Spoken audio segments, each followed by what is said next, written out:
At the start of this week, a trailer dropped for The Outer Worlds Spacer's Choice Edition. Just to be clear, this isn't a trailer for The Outer Worlds 2, a game that was announced back in the June of 2021.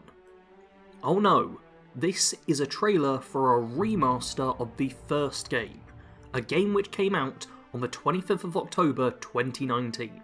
Not only is this a remaster of a game that's just over 3 years old, but the last DLC for the game was less than 2 years ago.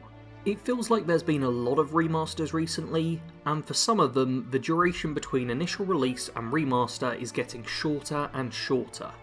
And so today, I decided to discuss my thoughts on this new edition of The Outer Worlds, remasters in general, and ask the question, is it too soon for a remaster? So to start off, I decided to ask my community how they felt about remasters, and what the ideal time between release of a game and a remaster is. I made this community poll and the votes were overwhelmingly supporting the 5 to 10 years and 10 to 15 years bracket. So it appears around the 10-year sort of mark is where most people think a remaster makes sense. This sort of range also just so happens to be around 1 to 2 console generations apart, as depicted here by this very professional graphic. It seems to be the case that if the game isn't playable on the current gen consoles, people are mostly fine with there being a remaster made, and I think that totally makes sense. When you upgrade to a newer console, you don't want to miss out on playing your old favourite games. While often there will still be a back catalogue with plenty of last gen's games, this isn't always the case, so a remaster can extend the overall lifespan of a game, and maybe even find it a few new fans in the process. In the poll I ran, only 2% of the votes went towards the less than 5 years mark, and a comment that came up a couple of times was that there shouldn't be a remaster within the same console generation. The general point being that a remaster so soon after release isn't going to make a substantial difference to the game, especially on a graphical standpoint. If a remaster of a game is going to be made, there needs to be a purpose behind it. For example, GoldenEye was remastered this year, and that I totally get. It's a popular game of the past which wasn't designed for modern devices. By remastering it, you can make it in a widescreen format, bringing it to a whole new generation, and improving the graphics. Sort of. So here's the problem with doing a super faithful remaster of very old games. They look terrible. There's no way to make them look significantly better without remaking the game itself. And at that point, why not go the full hog? Update the controls, fix the issues, maybe mix some new audio. There are plenty of times where a remake gets favoured over a remaster, for better or for worse. I'm starting to get a little ahead of myself, so let's go back to the Outer Worlds Spacer's Choice Edition, and take a closer look. First off, as expected of any kind of remaster, it gets a bit of a graphical overhaul, and it looks better? Right? Honestly, when I watch this trailer, it feels less like I'm watching a transition between two different qualities of graphics, and more like I'm just watching something play out across two different in-game times. On closer inspection, you can certainly see the odd thing which truly does look better, but it's not by any drastic amount. While technically an improvement, it's an incredibly minor one, and that makes sense. Technology hasn't improved leaps and bounds in the past few years, and it's not like The Outer Worlds was a bad looking game at launch. It's had a slight touch up to look a little prettier, but the graphic enhancement isn't a real reason to buy the new version. What might appeal though are the functional changes to the game which have been made. The description lists that there will be an increased level cap, which means more potential for different builds, something I'm always a fan of. It then spends the remaining bullet points listing what the Outer Worlds itself is, which isn't the most reassuring thing for me to read. There have been some mentions of making the AI smarter, possibly bug fixes, and adaptive trigger use on the PS5. Very fancy. However, none of this is huge. All these things could probably have just been done in a patch. In modern gaming, we're very used to having our games be patched to fix issues, keep them relevant, or add in a little extra content from time to time to keep the player base engaged. These are typically free upgrades to the game, and you already paid for it, so yeah. But when it comes to Space's Choice Edition, you are going to have to pay. Probably. Maybe. So there's this whole part of the description where it says that if you already own the game and all the DLC, then you can get the new edition at a reduced price. No listing of the price here isn't exactly helpful, and while I have seen reports of it costing around $10 for the upgrade, that's not something I'm finding listed on the store pages. They just don't give you a price. Additionally, there's the part mentioning that you need the DLC for the reduced price upgrade. That seems fair, as this new version is essentially a Game of the Year style edition, where it includes all the DLC as standard. I, however, do not own any of the DLC, only the base game.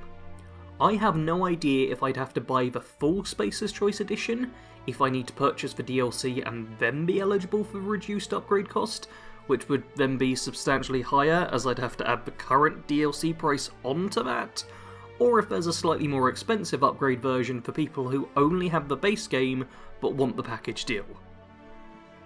It's surprisingly complicated when you get down to it, and I'm sure I'm not alone in this scenario. A remaster sounds nice enough, but once you start looking at the cost of a consumer and potential difficulties with getting your hands on the product in the correct state, it can quickly lose its appeal. If I can get this upgrade for £10 or less, then I will. It makes sense for me to do it, as I cover games similar to The Outer Worlds as part of my job. On this very channel, I covered The Outer Worlds when it first came out. A small expense to get the definitive version makes sense to me, and it's something I've done before. Looking at you, Skyrim. But if I have to jump through hoops or cash out a significant amount of money for just an upgrade to a game, I'm not gonna do it. I've already played this, and a fresh coat of paint won't really change the experience. I can see this maybe being appealing to those who never got around to playing the game at launch, but if the Space's Choice Edition is the same cost as a full-price modern game, I'm not so sure. After a year or so, you generally expect games to go down in price significantly. Unless you're a Nintendo customer, then you expect to be bled dry for every penny. But the rest of us are used to only paying full price for brand new games. If a game's been out for a while, you figure it'll be at a reduced price, and maybe the lower price is one way you're willing to take a chance on it. Obviously, there is work that goes into making a remaster, and everyone who worked on it deserves to get paid. I don't expect studios to constantly just be giving us free stuff, but there needs to be a balance. Within my Discord server, I asked about the trailer, and right away, Fredo came in saying this seems like a cash grab. It could very well be the case that Obsidian is still a while away from releasing The Outer Worlds 2, and needed to get a bit more cash to continue the process, so the decision was made that Space's Choice Edition would happen. A short amount of work for a potentially large reward. I can definitely see this as less of a huge desire to update a beloved game, and more of just a, we need to be making money, and this will do it thing. I personally don't see any other real reason for this new edition. Sure, it's kind of nice to have an upgrade, but I'm dubious about how worthwhile a purchase this will be for anyone. Guess we'll all just have to wait and see, as the launch date is the 7th of this month, so maybe this time next week I'll be eating my own words. The Outer Worlds was the primary talking point of this video, but I'd also like to do a sort of quick fire round, going through a handful of past remasters and saying if I think they're good or bad, and why. First up, Skyrim Special Edition. Overall, I'd say good? There was about a 5-year gap between first release and this one, which is the minimum sort of time to go for. The graphics were noticeably improved, and there were even a small handful of practical changes, my favourite being multiple name saves, which stops you from having to search through to find different characters. Very handy if you play multiple playthroughs at once. Not the best remaster out there, but it's one I'm okay with. Next is Kingdoms of Amalur Re-Reckoning. This one I think will sadly have to go in the bad category. While there was nearly a 10-year gap between the original and the remaster, which sounds perfect, the art style of the game really meant it stood the test of time, and when it came to remastering it, Sure, it looked a little better, but not a crazy amount. And while the game itself is great, the main reason to get the new edition was so you could play the new DLC when it eventually came out. And when it did, I then found out you needed a max level character to have a real chance of beating the new content, and so I still haven't played it to this day.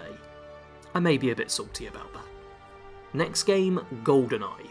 Mentioned it earlier, and while not a game I plan on getting, I'm cool with this as a remaster. It's been long enough, the nostalgia is there for plenty of people, go have fun. Mass Effect Legendary Edition. Good. It was a 9-year gap between the final game and this remaster. The new version also packs the trilogy together, which is kind of how they were intended to be played, and considering how old the first game is, it needed a bit of improvement.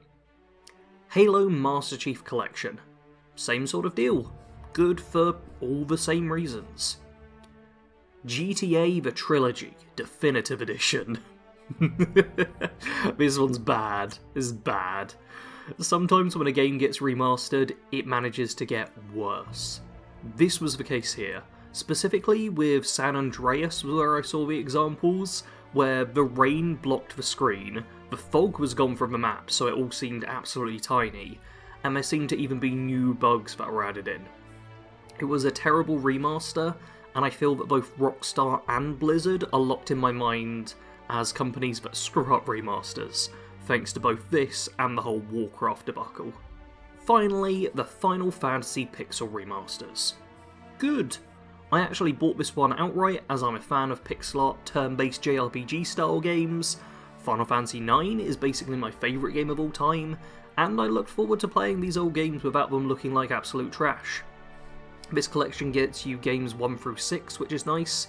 It's the first 6 Final Fantasy games, which I hadn't played, so perfect, yeah. Managed to keep all the stuff that made them good in the first place, but update them to be playable and look good on modern systems. Exactly what a remaster should do. And there I think I should call it. Mostly because I'm running out of time in the day, but also because I feel that I've brought up enough discussion points that all of you can carry this on in the comments. If this is your first video of mine, I won't ask you to subscribe, as I do a lot of different stuff, but if you did enjoy it, then maybe take a look at some of my other content. There's been a lot of Let's Play format stuff lately, but my best of playlist has some similar format videos to this one. And to those of you who are regular viewers, as always, thanks for watching. Sarge out.